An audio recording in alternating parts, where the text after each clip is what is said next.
Assalamualaikum warahmatullahi wabarakatuh. Waalaikumsalam warahmatullahi Waalaikumsalam wabarakatuh. warahmatullahi wabarakatuh. Alhamdulillahirrabbilalamin. Assalatu wassalamu ala asrafil anbiya'i wal mursalin Sayyidina Muhammadin wa ala alihi washabihi ajma'in. Para mahasiswa kalian yang berbahagia, Alhamdulillah pada siang ini kita dapat memulai perkuliahan kita dalam mata kuliah metodologi penelitian kuantitatif. Karena ini pertemuan pertama, saya hanya akan memberikan beberapa hal terkait dengan rambu-rambu atau koridor perkuliahan kita yang akan menjadi pedoman dalam pertemuan-pertemuan kita berikutnya selama 16 kali pertemuan dalam semester ini. Saudara-saudara sekalian, garis-garis besar per program perkuliahan kita dapat kita gambarkan, saya gambarkan seperti ini. Bentar ya.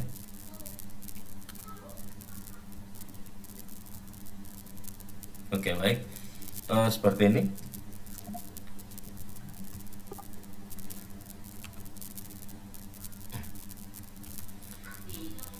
Nah, seperti biasa ya. Hanya ini ada beberapa perubahan dari persentase beberapa domain. Yang dulunya kelas kita kasih persentase sebesar 25%. Sekarang ini kita kurangi karena memang keadaan atau kondisi COVID-19 yang belum membolehkan kita untuk bertatap muka, maka kita hanya kasih peluang 10%. Harapan kita tentunya di bulan-bulan depan COVID-19 ini akan melandai sehingga kita dapat melakukan pertemuan offline.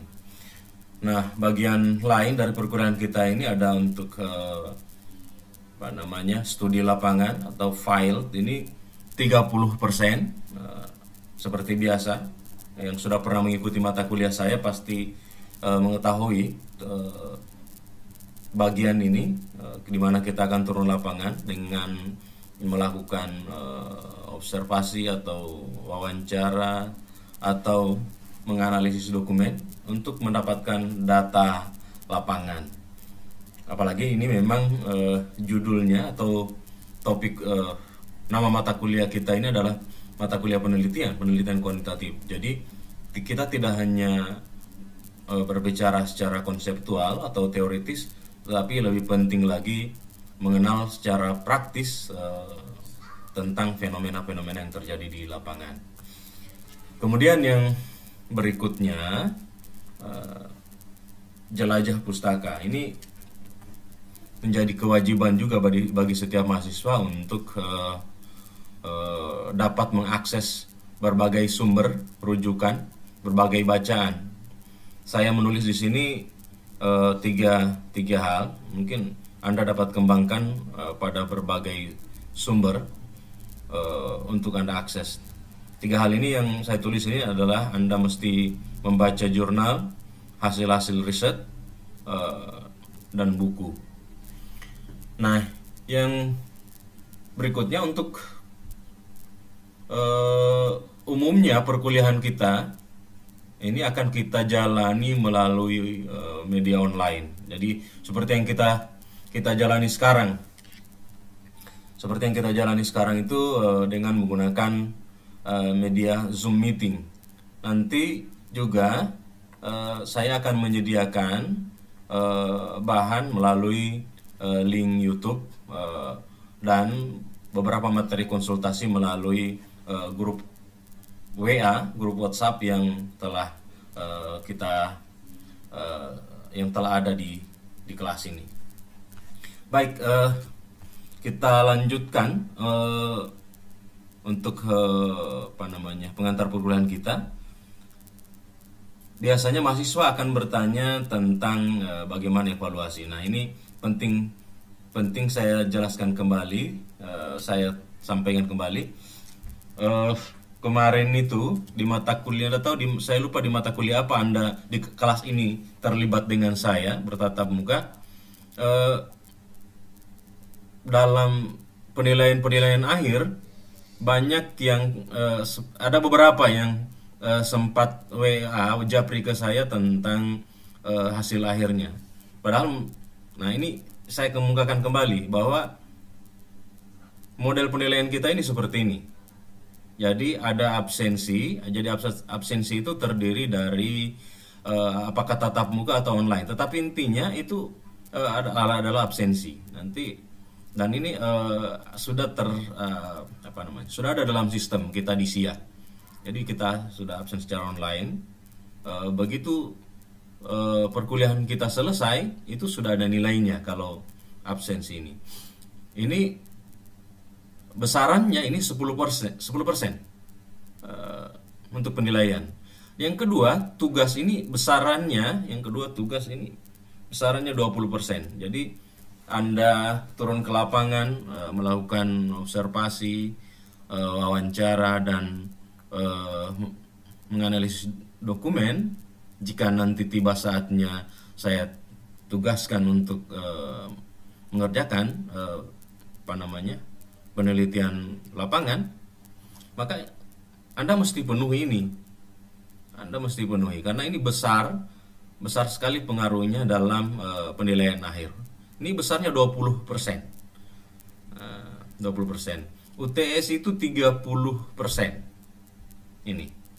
Jadi UTS itu 30%. Biasanya juga karena perkuliahan kita kebanyakan dalam bentuk online, maka lebih banyak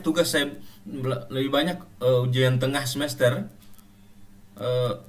saya berikan dalam bentuk tugas. Nah, itu kan kemarin seperti itu juga, dalam bentuk tugas.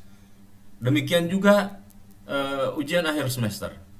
Ujian akhir semester biasanya tugasnya itu dalam bentuk proposal penelitian. Kalau memang mata kuliahnya metode penelitian, baik itu kuantitatif atau kualitatif, maka result atau hasil yang ingin dicapai dalam perkuliahan ini akan tergambar di pemberian tugas di ujian akhir semesternya, yaitu dalam bentuk proposal penelitian. Nah, di semester ini ujian akhir semester kita, di samping Anda menyusun proposal penelitian, Anda punya kewajiban untuk mempresentasikannya. Jadi nanti kita akan seleksi.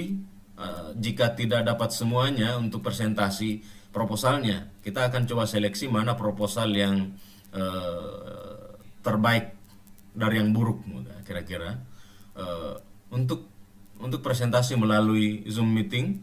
Jika belum dapat, kita lakukan dalam presentasi offline. Nah, itu kira-kira tentang evaluasi ini. Saya ingin sampaikan saja kepada mahasiswa semua. Saya kalau secara pribadi selalu berusaha memberikan nilai terbaik. Hanya memang itu harus dibarengi dengan usaha yang sungguh-sungguh dari mahasiswa. Beberapa mahasiswa kemarin tuh, sekali lagi, ada yang sempat japri, seolah-olah komplain tentang nilainya. Kenapa B katanya, kenapa berbeda dengan yang lain. Ya, saya bilang sebenarnya nilai itu juga, apakah kamu merasa layak memperolehnya, begitu. Ada yang bilang, saya Pak sangat sensitif dengan nilai. Saya tanya, kenapa sensitif? Karena saya mahasiswa bidik misi. Saya bilang, ya justru kalau kamu mahasiswa bidik misi, mestinya harus menunjukkan bahwa kamu lebih baik dari yang lain yang tidak mendapatkan beasiswa pendidikan, gitu. Jadi karena Anda sudah dibantu sesungguhnya, maka Anda